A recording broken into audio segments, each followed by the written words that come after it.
Сиениме бихедрле боламин, Озалия исемле татар кызы буламин.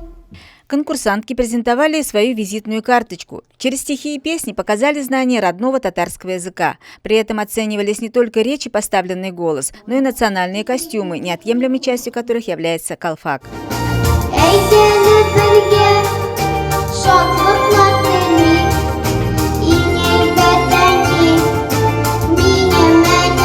Также девочки танцевали, представили на суд жюри национальное татарское блюдо эшпешмак.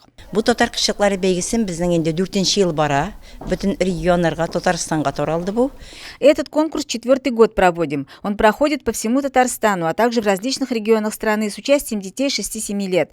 В том числе проводим его для мальчиков под названием «Татар-Малае». Таким образом, мы с малых лет привлекаем детей к знанию родного языка, народных традиций, культуры.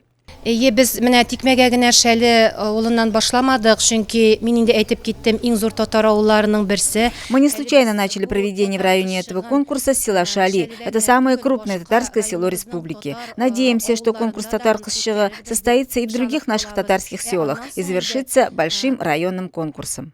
Все участницы получили памятные дипломы и подарки. Обладателем гран-при стала Аида Назмиева.